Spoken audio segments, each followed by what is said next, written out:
Hi, this is the AI Storyteller. I'm Mark. The article is about the novel Middlesex by American author Jeffrey Eugenides. This novel won the Pulitzer Prize for Fiction in 2003. Despite not being in circulation for a very long time, Middlesex has already become a recognized literary achievement of the new century that is entering the process of becoming a classic. In 2016, the BBC selected it as one of the 12 greatest English novels written after the 21st century began. Critics consider this voluminous and temporally expansive work to be a marvelous intertwining of literature and science.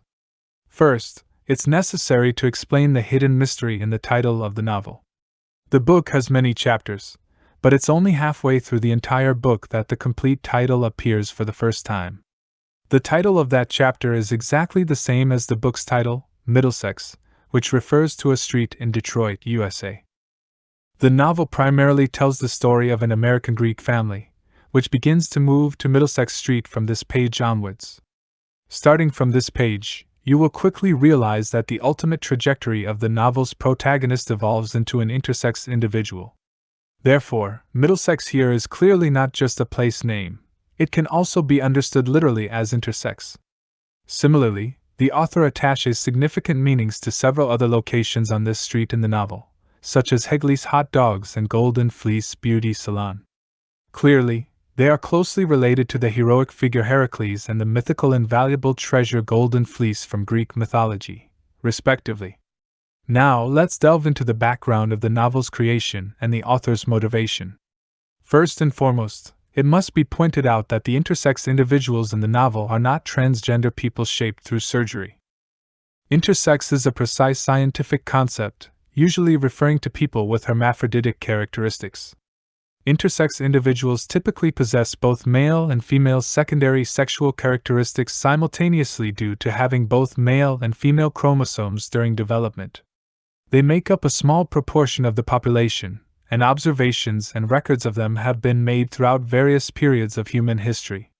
However, presenting an intersex individual as the central character of an epic-scale novel like Middlesex, detailing their life experiences and family history in such depth, and imbuing them with multiple historical and cultural meanings, is an unprecedented endeavor. It's worth mentioning that the English term hermaphrodite, repeatedly used in the original text to refer to intersex, is a typical vocabulary derived from Greek. Greek mythology contains numerous direct and indirect reflections on various aspects of intersexuality. There's a belief that the famous mythological figure Tiresias changed gender twice, having been both a man and a woman. He once acted as a judge in a dispute between Zeus and Hera. Tiresias believed that women derived much more pleasure from sexual relations than men, an answer that angered Hera. In retaliation, she blinded Tiresias, but Zeus compensated him by granting an extended lifespan of 7 generations and the gift of extraordinary foresight beyond human understanding. In the context of Greek mythology, the intersex individuals possessing both male and female traits possess unique wisdom and insight. When such a character becomes the protagonist and first-person narrator of a novel, what novel and fresh effects does it generate? This forms a significant creative motive for Jeffrey Eugenides, the author of the novel Middlesex. In addition, another significant motivation is Eugenides' long-standing interest in science and philosophy. He mentioned that French philosopher Foucault wrote a memoir about a 19th-century French intersex person. Eugenides was deeply fascinated by this event but found the author's approach and the numerous gaps in the text unsatisfactory, prompting him to take matters into his own hands. During extensive research, he noted that one of the biological genetic conditions leading to intersexuality is chromosomal abnormalities resulting from consanguinity. An ambitious hypothesis gradually took shape in his mind, realizing that he could reshape his family history significantly and integrate it into the text. Born in Detroit, USA in 1960, Eugenides' grandparents were Greek immigrants from Anatolia, imbuing him with deep Greek cultural influences. As a result, the final presentation of Middlesex before readers is truly difficult to compare with other works in literary history. While reading Middlesex, readers encounter rigorous scientific reports, immerse themselves in vivid historical scenes, savor magical and legendary tales, and become entwined in the reverie of postmodernism. Eugenides' remarkable mastery of literary style allows each element to blend seamlessly, convincingly presented. The foundation of this shaping ability lies in the extensive research he conducted in areas such as science and history to write this novel. He spared no effort or time, so much so that by the conclusion of Middlesex, a full 9 years had passed since his debut novel The Virgin Suicides shook the literary world. Khaled Hosseini, the author of The Kite Runner, exclaimed upon encountering Middlesex, "Eugenides spent 9 years writing this book, and not a single minute was wasted." Now, let's return to the midpoint of the entire novel mentioned earlier, standing on the richly nuanced Middlesex street, and examine the intricate and grand text structure of the novel. The first-person narrator, originally a woman named Calliope, now goes by the name Cal, a man. At the age of 41, Cal narrates the story of the entire family and himself. Prior to the chapter titled Middlesex, the plot mainly revolves around resolving two questions. First, how the genes of intersex individuals are synthesized. Second, how this Greek family managed to establish itself in America after moving from the Anatolian Peninsula. As you read further, you'll discover that these two questions eventually intertwine and become one. Cal's grandmother, Desdemona, personally experienced a 3-year-long war between Greece and Turkey in their homeland, Anatolia, during the 1920s. The Greco-Turkish War concluded with Turkey's victory, resulting in the expulsion of Greek forces and rendering the Greek population living in Turkish territory as displaced refugees. Desdemona's parents passed away, leaving her to rely solely on her younger brother, nicknamed Lefty. The siblings embarked on a journey to America together, aboard a large ship, steering towards an unknown destiny. On the deck bathed in the sunset's glow, Desdemona and Lefty distanced themselves from their familiar surroundings, surrounded by people who knew nothing of their past. Even they themselves developed a significant illusion, as if they had been reborn. They pretended to meet for the first time, as depicted in the literary language of the book. Gradually, they came to believe it, they invented memories, they improvised destinies. They took hands and danced, and their lives were woven together like silkworms spinning in the same cocoon. The first time around the deck, they were brother and sister, the second time, bride and groom, the third time, husband and wife. As you continue reading, you'll observe that the book often transforms extraordinary phenomena into descriptions of everyday experiences, blurring the lines between reality and illusion. Notably, the incestuous marriage between close relatives not only echoes some distant aspects of ancient Greek mythology, Zeus and Hera, for example, were siblings, but also signifies a ritual that transitions from pretended forgetfulness to genuine forgetfulness. This ritual is a symbol of both individuals actively severing ties with their past and homeland, as they strive to integrate into a new continent full of opportunities and dangers. Just like all immigrants starting anew in America, the couple Lefty and Desdemona faced an arduous journey when they began their lives in Detroit. Detroit had always been an industrial city, developing in parallel with the rapidly expanding American automobile manufacturing industry, and intricately linked to the criminal networks that thrived during the Prohibition era. Lefty, on the verge of becoming a father, soon realized that life in the car factory was bleak, and quick fortune could only be gambled on fate. He joined his cousin-in-law, a bootlegger named Jimmy, in smuggling liquor into Canada for rewards. On a winter night, Jimmy attempted to drive his car across a frozen lake to transport the cargo to Canada, but the ice cracked beneath the wheels. Lefty narrowly escaped by jumping out of the car in time, witnessing Jimmy's demise at the bottom of the lake. Meanwhile, in the hospital, Desdemona gave birth to her son, Milton. The passing and rebirth of life, personality, and identity coincided miraculously in that moment. From Jimmy, Lefty grasped the cruel side of the American dream. He continued along Jimmy's path, seizing fleeting historical opportunities during the Prohibition and Great Depression eras.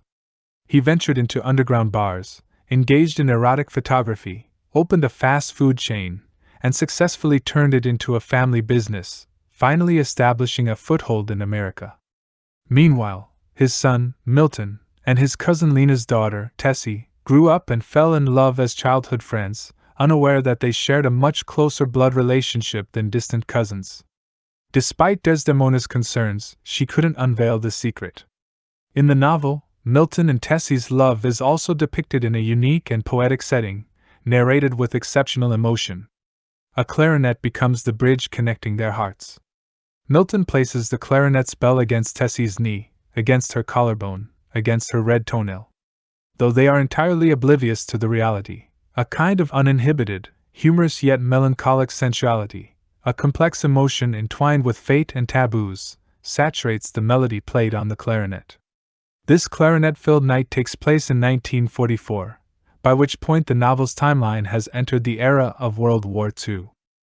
Unlike his parents, Milton is an undoubted American, and his life path aligns closely with America's trajectory of prosperity in the 20th century, leading to its role as a global superpower. Consequently, we can discern various significant American historical events in his experiences.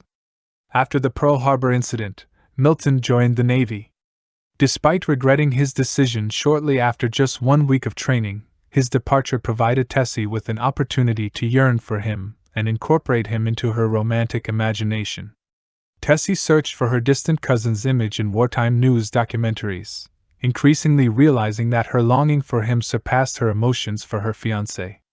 Consequently, after World War II ended, Tessie married her cousin, and not long after, the novel's protagonist, Calliope, was born.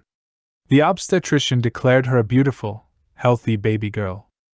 At this point, the protagonist's intersex genetics had been fully synthesized, and the entire family seemed to gradually forget their Greek background and hidden kinship, integrating into American society. In the 1960s, amidst the global wave of revolution, this family was impacted by the Detroit race riots.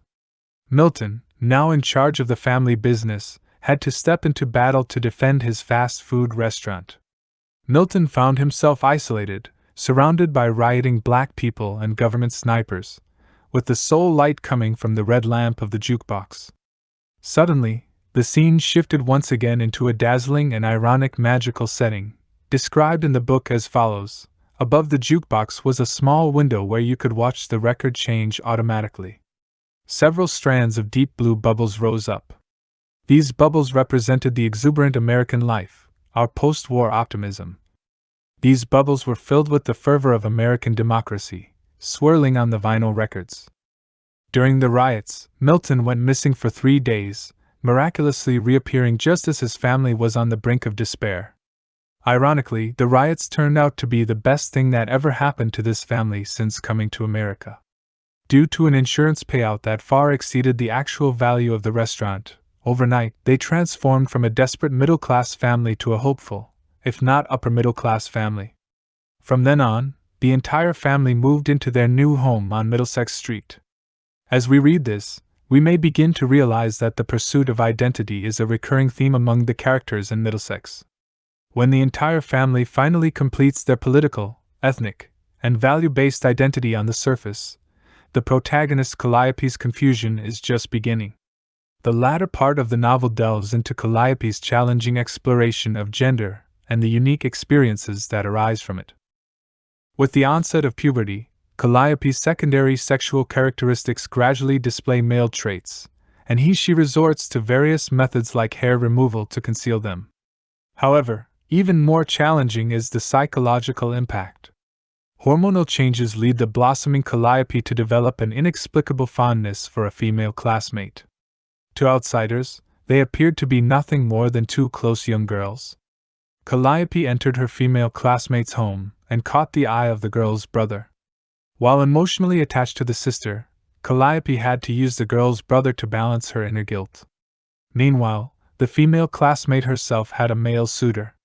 Here, Eugenides employs his signature symmetrical structure to stage a highly complex pivotal scene, driving a significant turning point in the story. For adolescents in the throes of adolescence, each preoccupied with their own thoughts, venture into the woods for a camping trip where hormonal intensity reaches its peak at night. The small cabin confines them, with the girl's brother and her new boyfriend, Rex Reese, alongside Calliope and the girl herself, in close proximity, their skins almost touching. We know that sexual description in literature can be quite a challenge, with many esteemed authors having stumbled over it. However, this passage in Middlesex is both clear and natural, infused with poetic qualities, making it a stroke of genius in this regard. The protagonist says, "I felt myself melting, turning into vapor, my soul like incense in a church, rising to the top of my skull." Past the bourbon bottles, I began to hover over another canvas bed, looking down at the figure on it. Then, all at once, I realized all my powers and drifted quietly into Rex. I entered his body like a god, so it was I who kissed her, not Rex. Through another person's body, Calliope gains a sense of superhuman ability, engaging with her crush through telepathy, yet simultaneously, she's acutely aware of her own body being invaded by the girl's brother.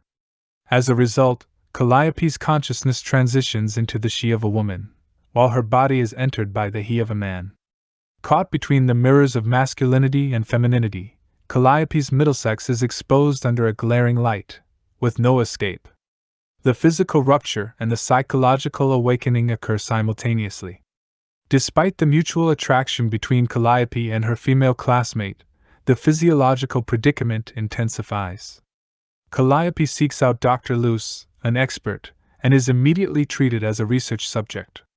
Dr. Luce casually discusses Calliope's physical condition with colleagues in public, leading Calliope to trace these threads through different entries in Webster's dictionary, eventually arriving at the word monster. In this compendium of accumulated knowledge and reflection of contemporary society, the word monster carries an air of authority and formality. In Calliope's perception, the term monster equates to the ultimate judgment of all of human civilization upon her. With such a judgment weighing upon her, Calliope could only embark on a solitary journey of self-exile. Quietly leaving her crush behind, she adopted a male name, Cal, and sought solace in unfamiliar surroundings.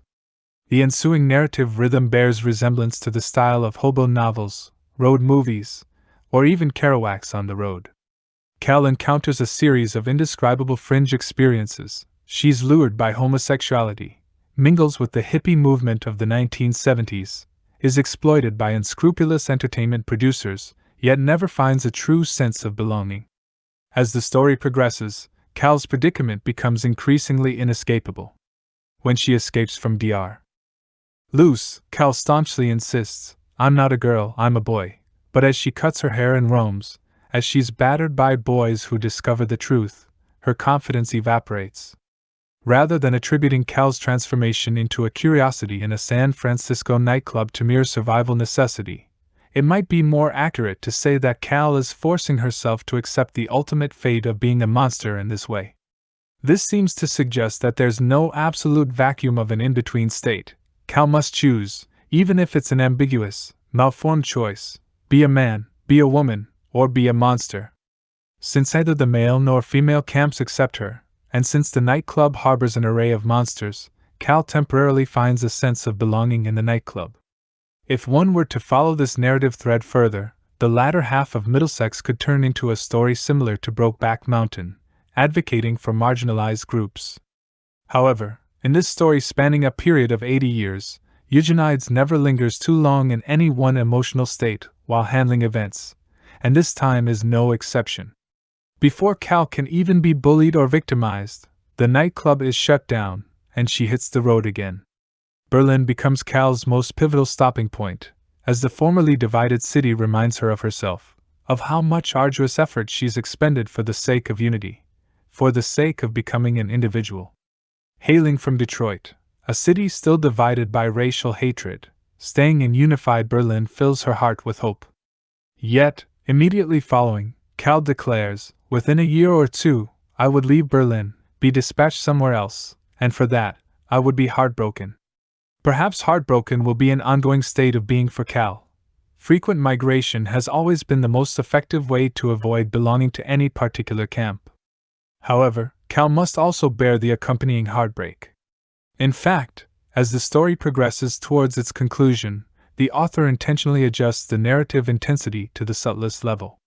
The routine accounts, the casual and stream of consciousness narrative tone, make the path to Cal's liberation itself seem ironic, a joke, and ultimately insubstantial. Does absolute neutrality truly exist? Perhaps, after Eugenides has persistently questioned nearly every aspect following his unique narrative path for over 600 pages, this open-ended question is what he ultimately wishes to challenge. If you read the 529,000-word Middlesex from beginning to end, you'll experience an unprecedented sense of fulfillment. Its vast textual content, dense information, diverse forms, and complex themes are all truly remarkable. Why does Middlesex produce such a powerful impact? The following 3 points are most crucial to its success. Firstly, the narrative perspective of Middlesex is highly challenging yet uniquely advantageous. In the novel, it is precisely due to Cal's awareness of her intersex gender characteristics that her perception of the entire world begins to change. All established systems of rules now show overlapping shadows, distortions, twists, and amplifications under this dual-gender perspective. Neatly defined boundaries become blurred, certain significant things lose their importance, and the essence of things is reordered and revealed step by step. As we read on, we gradually realize that Eugenides' choice of an intersex narrator is not merely for the sake of curiosity. More importantly, the various significant events of the 20th century, the complex issues plaguing human society, are re-examined and retraced through this unprecedented and unique perspective. Through the voice of the novel's protagonist, Cal, Eugenides makes a statement: "It wasn't until today that I understood that I'm not as extreme as I thought. Writing my story isn't the liberating, brave action I once hoped for. Writing is solitary, secretive. And I'm well aware of these conditions. I'm a master of the underground life. Could it really be my apolitical nature that keeps me at a distance from the intersex rights movement? Could it also be fear? Fear of openly declaring my identity, fear of becoming one of them?" As a narrator, Cal's intermediary position is unique. However, as a living, functioning member of society, Cal seems to be accomplishing an impossible task. Because accompanying this carefree existence that doesn't belong to any particular camp is an intrinsic, deep-rooted loneliness. In this irreconcilable contradiction, the tension of the entire novel is profoundly emphasized. Secondly, Middlesex is a literary carnival within the realm of the novel. Although the entire novel appears to be the protagonist's personal account, it differs significantly from the usual first-person narrative. The stories that take place before Cal's birth are told from a godlike perspective, overlooking the myriad of lives, while the stories after Cal's birth adopt a limited first-person point of view. These two narrative perspectives from different time frames interweave seamlessly, cleverly transitioning. What's even more ingenious is that while recounting the family legends, a semi-truthful, quasi-Homeric ancient epic style is employed, which gradually transitions into a more realistic narrative style. This style is familiar to us. 19th-century narrative masters like Dickens and Balzac are typical representatives. After Cal's birth, certain modern psychological analysis elements gradually blend into the fabric of objective narration, thread by thread. However, they become more prominent, slowly shifting the tone of the novel's narrative style. As the narrator's psyche matures throughout the novel, more subjective and internal narratives eventually replace the objective narration. We can vaguely detect shades of Flaubert or Joyce in these shifts. As the novel progresses, its magical elements become closer in style to Garcia Marquez's tone in 100 Years of Solitude.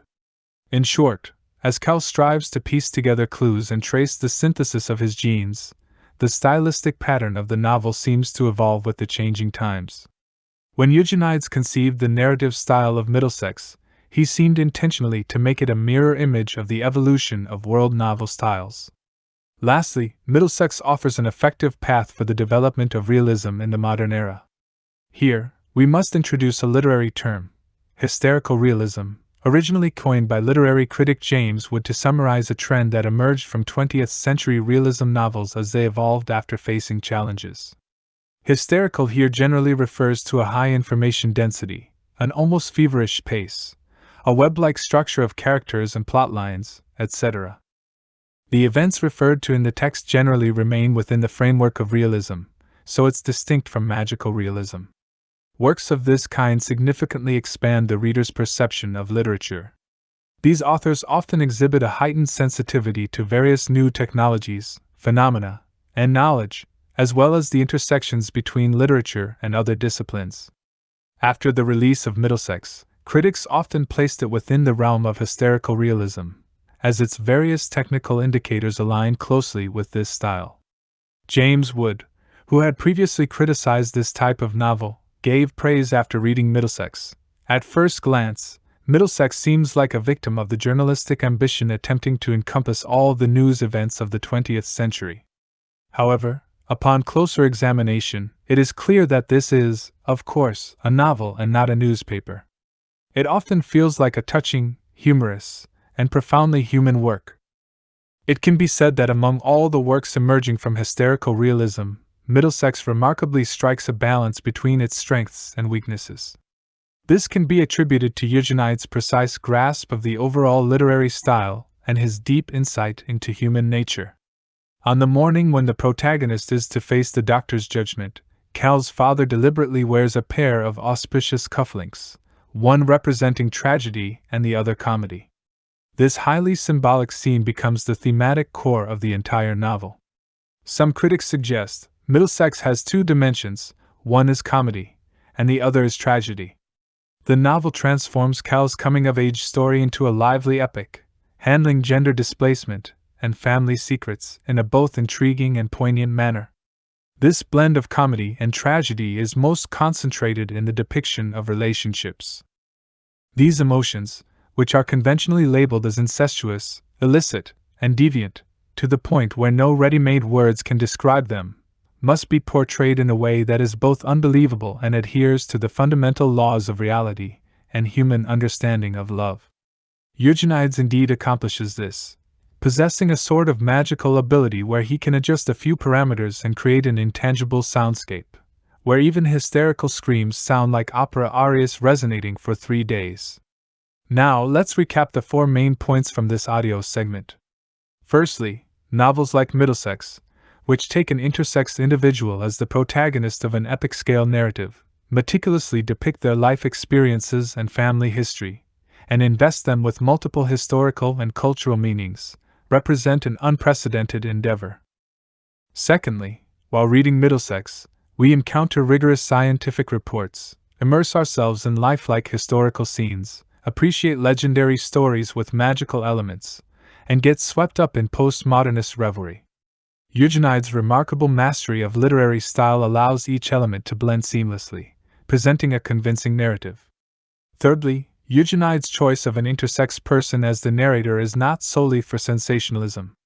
More importantly, the significant events of the 20th century, the complex issues troubling human society, are re-examined and retraced through an unprecedented and unique perspective. Political upheavals, historical shifts, gender conflicts, and racial tensions are assessed by the author neither from a detached standpoint nor from a deeply embedded perspective.